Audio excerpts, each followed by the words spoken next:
공부를 본격적으로 시작하셨을 때 읽기, 쓰기, 듣기, 말하기 이 네 가지 중에 가장 처음 벽에 부딪히는 영역이 무엇일까요? 바로 말하기입니다. 캐나다에 건너와서 유학 후 이민을 위해서 영어 과정을 시작하신 분들도 영어에 대해서 어려움을 많이 토로하신 부분이 이 말하기예요. 사실 이 스피킹에 대한 어려움은 생각해보면 그럴 수밖에 없어요. 우리가 받아온 영어 교육 안에서 이 네 가지 영역 중에 스피킹 교육을 받아본 기억이 나시나요? 대충 생각해보면 특히 저랑 비슷한 세대시라면 거의 90%가 읽기, 한 8%가 쓰기, 나머지 한 2% 정도가 듣기였던 것 같아요. 말하기는 전혀 없었죠. 말하기를 가지고 어떤 평가를 받았던 기억도 전혀 없고 교육 과정 자체에 말하기가 포함되어 있지 않았던 것 같아요. 저도 이제 IELTS 4.0 점수를 가지고 시작한 영어 공부에서 가장 처음 부딪힌 벽이 바로 스피킹이었습니다. 저는 30대 초반에 이제 호주에 조건부 입학 허가서를 들고 가가지고 이제 진학할 학교 부설 어학원에서 이제 영어 공부를 시작했는데요. 4.0을 가지고 들어간 반이 프리 인터미디어트 반이었어요. 레벨.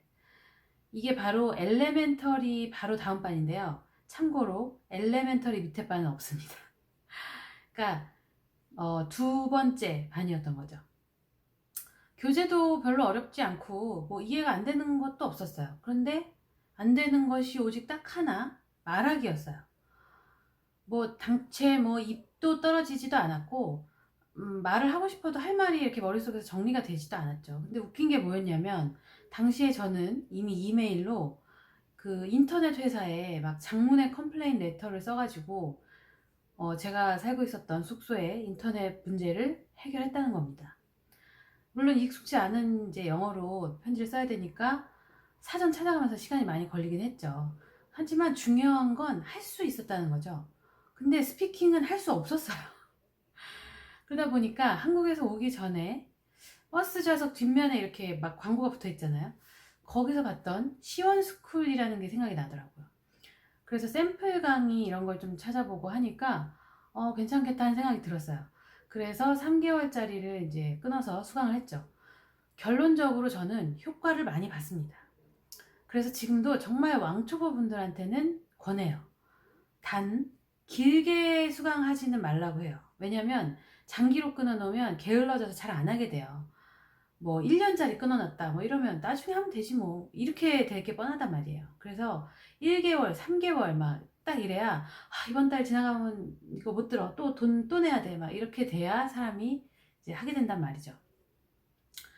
그때 당시에 왕초보 강의 몇십 개 보는 거를 저는 한 3개월짜리 끊었는데 그게 38,000원이었나? 28,000원이었나?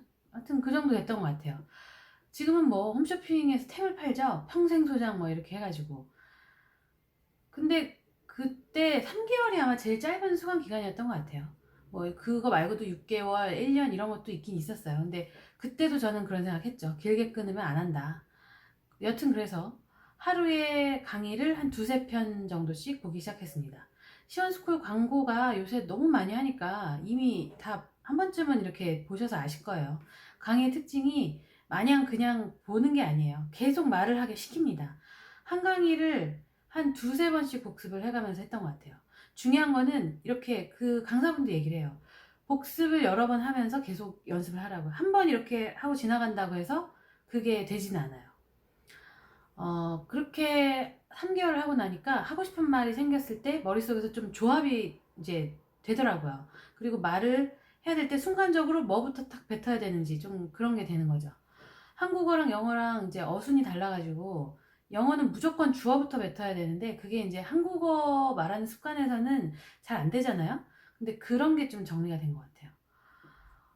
인문계 고등학교 나오신 분들, 그래서 반에서 1등 이런 거 아니어도 남들 공부할 때 그냥 같이 따라서 하셨던 분들, 그 정도면 사실 이미 영어 문법이나 기본적인 지식 이런 게 다 머릿속에 있어요. 그런데 이게 말로 하려고 했을 때 짧은 순간에 딱 조합이 안 돼서 말을 못 하는 거죠.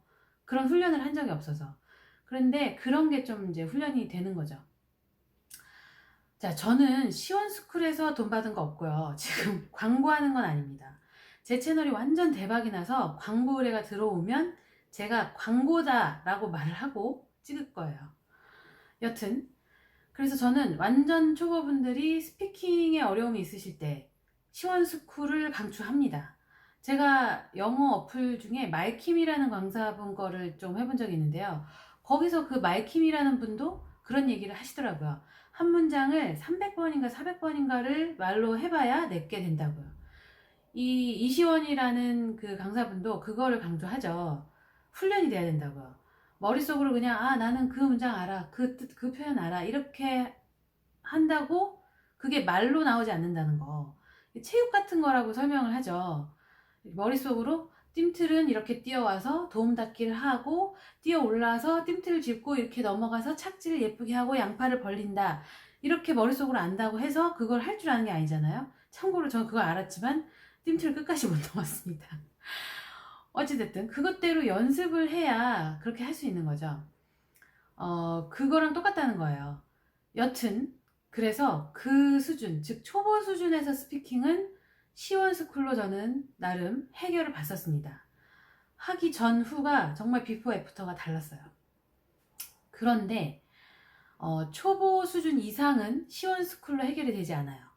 제가 석사 마치고 귀국한 후에 좀 더 이제 영어를 잘하고 싶어서 막 이것저것 했어요. 그러다가 많은 고민 끝에 시원스쿨 탭을 구매를 했었어요. 그래서 전에 미처 다 못 본 강의, 또 새로 추가된 거 이런 것도 보고 그랬는데 그닥 초보일 때처럼 어떤 큰 변화는 못 느꼈어요. 만약에 IELTS 6.0 이상 넘어가신다 이러면 그때는 시원스쿨이 큰 의미는 없습니다. 그래서 시원스쿨에 보면 항상 왕초보 이렇게 써있잖아요. 정말 그런 것 같아요. 왕초보라면 성실하게 하셨을 때 꽤 드라마틱한 그 변화를 보실 수 있을 것 같아요. 초보가 아니신 분들의 스피킹 공부에 대한 이야기는 또 다른 영상에서 다루도록 하겠습니다. 감사합니다.